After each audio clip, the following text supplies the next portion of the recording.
Alright boys, we are finally back. After taking a nice, very good week-long Smite break, we are back with the long-awaited Persephone guide. She is my most played god and my self-proclaimed main, and I hope to enlighten my fellow Persephone enthusiasts before she gets reworked later in this season. This will be the quintessential guide to her, covering almost everything, leveling, builds, gameplay tips, and all that other good stuff. So without further ado, let's just jump right into an overview of my favorite god in the game. So Persephone is a pure mid-lane mage that revolves around using her plants as her main form of damage. She excels at many things such as burst damage, self-preservation, and playmaking, but has next to no secure and can't stand in manfight if she's ever caught out. Persephone has built up quite the notorious reputation as a god that's complicated and bad for new players, but almost broken for high tier players who can play her well. I don't agree with this sentiment, but it has simmered down as of late. There is plenty of time until she gets her rework, so now is better than ever to learn her, especially seeing as her pick and ban rate has dropped significantly since the start of the new season. So we'll start out by doing just a general sort of overview and my thoughts on her kit and abilities. So her passive lets her gain seeds as her plants wither away. If she has more than 25 seeds at a time, she can spend them to resist death for 8 seconds, doing 60% reduced damage and 20% reduced movement speed. This can be cancelled. Additional seeds are also sold when entering the fountain for 3 gold a seed. Persephone can hold up to 100 seeds at a time. While I think the passive does has its uses, I think it's been generally overrated by most of the community. It can definitely be annoying, but unless you're in hyper late game, you don't really do that much damage outside of it. Being able to cast your ultimate after dying is pretty strong, however, and I think if they were to nerf it, that'd be the first thing I'd do for it. And it's very useful in that regard that if you don't get your ult off, you get a second chance at doing it, because it is a really good teamfighting ult. The extra gold is nice as well, but I think her passive strength is really overstated most of the time. A lot of the times you end up just canceling it anyway because you're not going to be very useful past your being dead. Persephone's first ability, Bone Rush, is pretty much just a straight line that does damage and plants a Harvest Skull where it lands. It's a really straightforward ability, and I think it's just a really solid mage damage button. You can level it first or even max it first, but that's not usually what I like to do. It has really good base damage and it scales pretty well, especially against squishies. Late game it can hit pretty hard. It can be quite awkward to hit, however. It does have an 85 unit range, but it's pretty deceptive. It takes a long while for it to get there, and it's pretty telegraphed. I usually use this as a main poking or clear tool, but overall, I mean, it's just a really straightforward and self-explanatory ability. Does good damage, does what it does, but it is telegraphed and can be easy to dodge. Now, Persephone's 2 is the main bread and butter to her kit and her most complex ability. You place these Harvest Skulls on the ground and they have 3 different stages. Stage 1 heals you when you basic attack it, Stage 2 detonates in a 20 unit circle and slows, and Stage 3 plants chase down and bite. Now, for different stages of plants, I think there are varying degrees of usefulness. Your Stage 1 plants really aren't useful at all except for if you don't have any pause for sustain. I really wouldn't ever need to use these unless I'm almost dead and I'm going to die by something from a DOT, or if I'm in lane and I want to stick it out, so I use some of these so that I could heal. And that's probably it. Because there is a limit to how many of these you can have out at a time. It does go up by rank, but also there is an internal cooldown if you place too many. Her Stage 2 plants are pretty much what I think are the best and most useful of all 3 stages. It's a nice 20 unit circle, it's reliable damage, it's not as much as Stage 3, but the main thing is it's way easier to hit, and it's more guaranteed and confirmed. This is pretty much your main damage tool. Now the Stage 3 plants are far and away, I think, the worst of all. While the damage is technically the highest in base and scaling, in practice these are so easy to dodge. A lot of people have issues with this ability, but if you simply move forward or do a little sidestep, you're never going to be able to hit these. Like, they can be a nice zoning tool in a way, but I really don't find any use out of the Stage 3 plants without any hard CC to confirm them.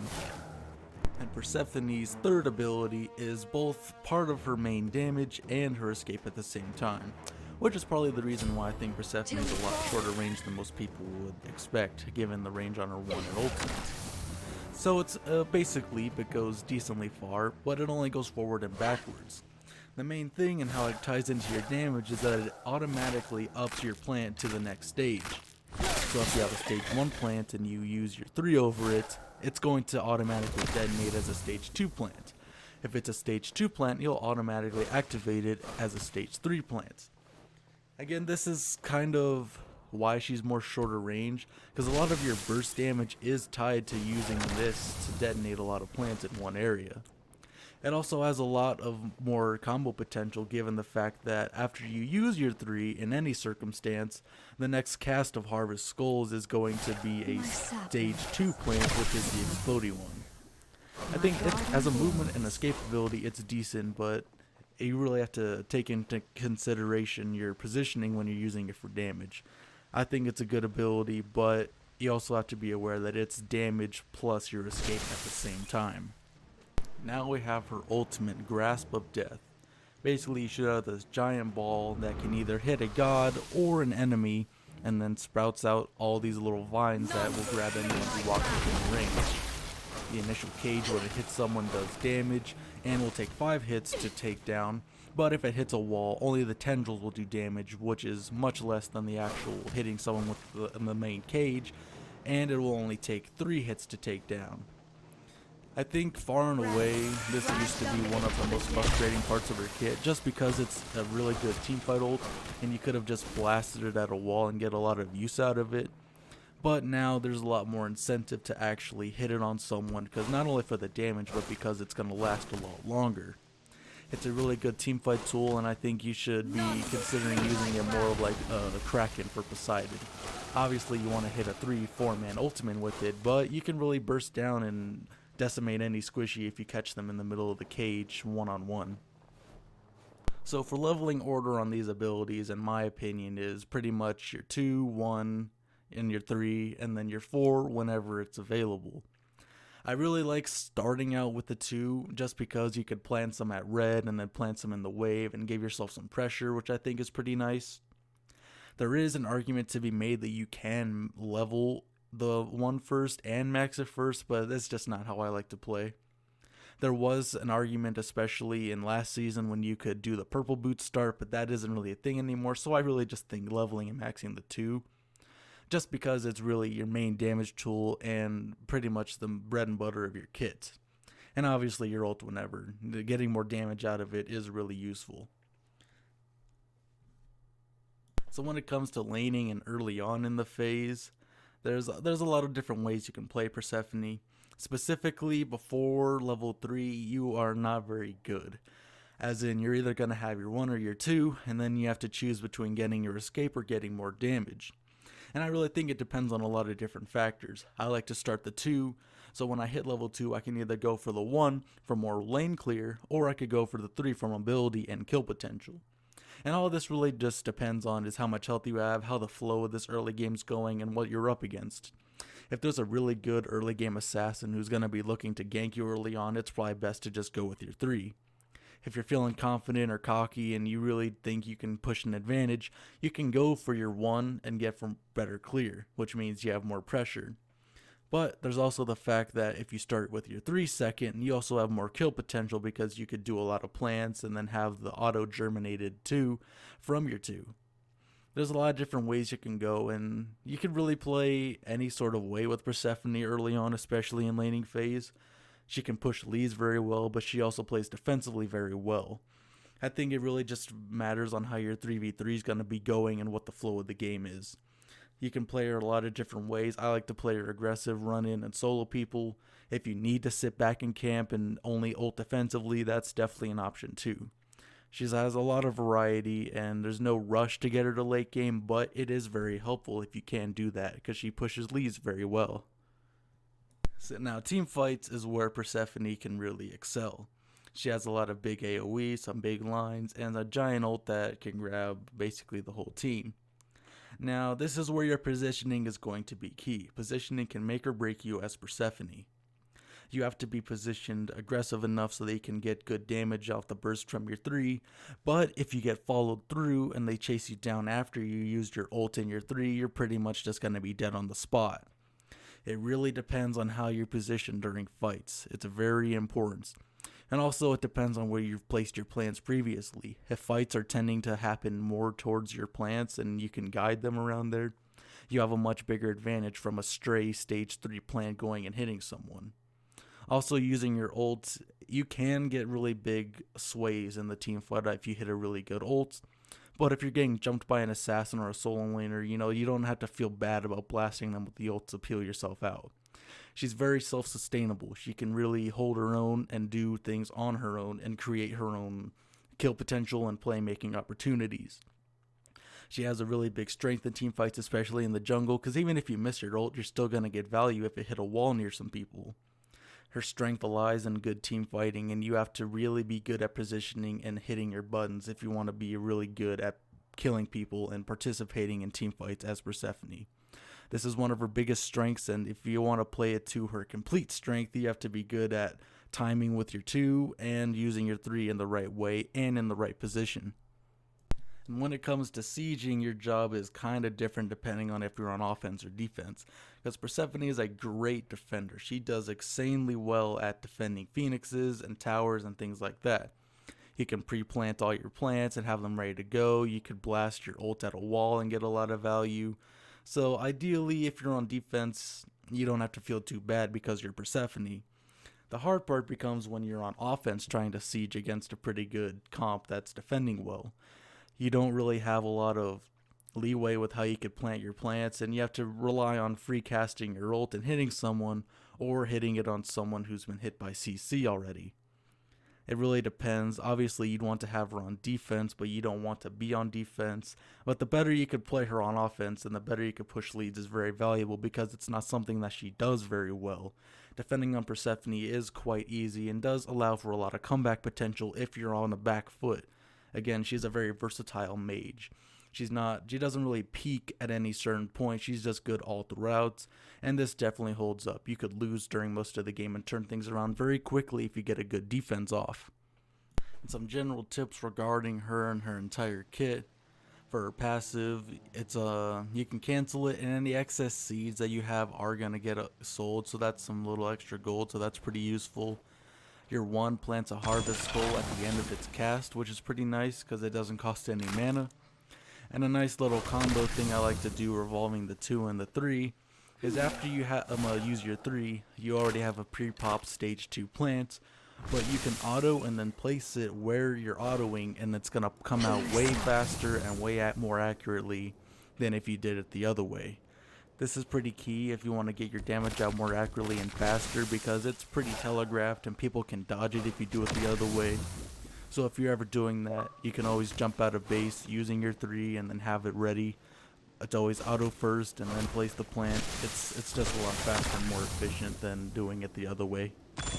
And then when it comes to your ults, it takes more hits to kill if it actually hits someone. It takes 5 instead of 3. It's 3 hits to take down if it is hit against a wall, so that's important to note as well. For builds, I think she has a pretty general, straightforward path.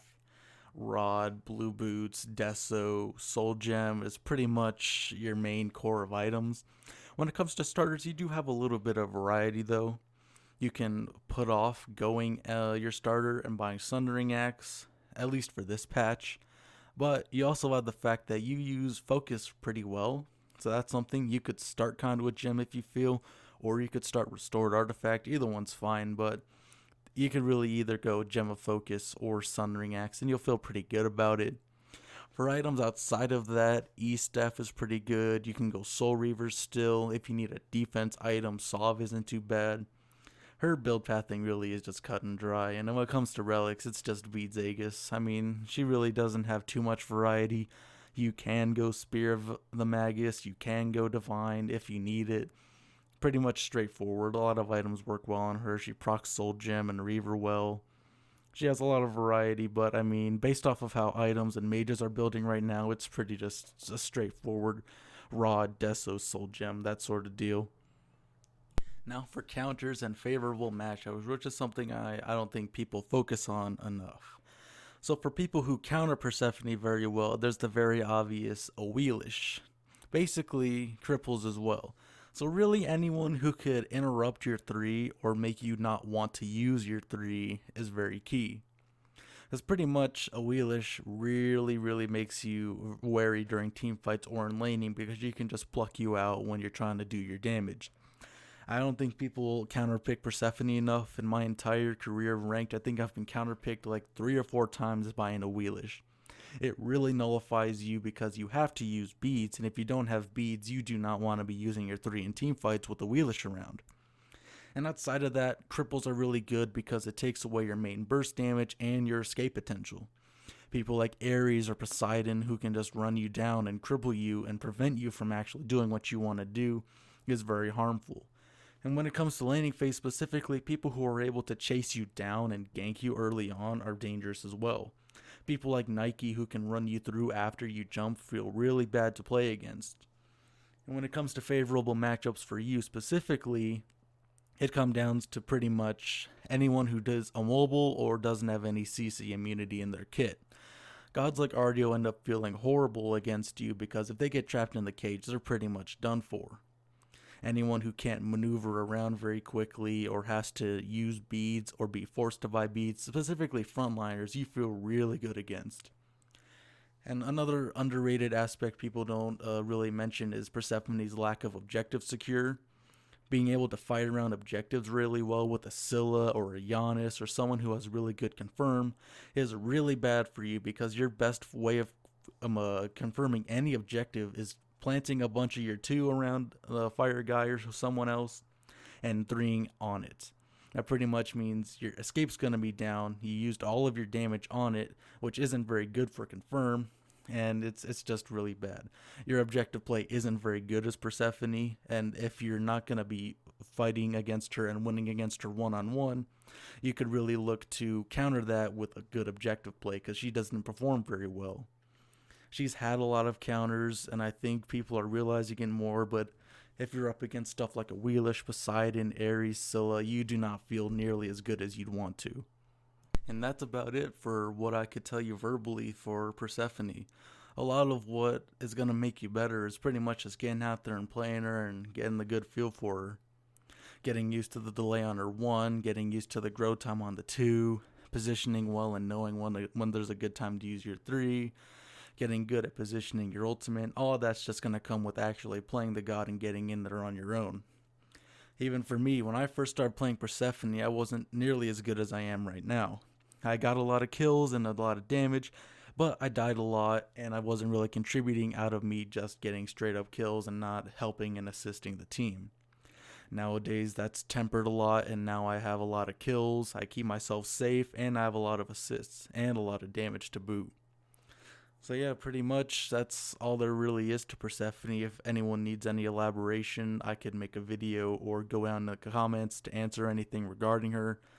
But yeah, if you want to learn her, you just got to get out there, read her abilities, items, get used to it, and really just get a good feel for her. She's definitely a god where it's not as straightforward and you just got to sort of get used to it. A lot of her game comes down to you getting used to the positioning, the knowing when to be aggressive or when to play defensive, where to put your plants. And that's pretty much how you're going to get better as a Persephone player. Because you can get down the mechanics and the numbers, but you have to also just have that natural feel to play her. So hopefully that was pretty good and concise enough and detailed enough. And again, if there's any elaboration needed, I can go in further and deeper in depth for anyone who wants it. But that'll be it. I don't foresee any other guides because I don't see any need or anyone who'd ask. But if anyone wants this for another god who I play, I can go into depth for that. And we'll hopefully to see you boys next time. We're back on the Smite grind, boys. Unfortunate, but we are. I'll see you boys next time.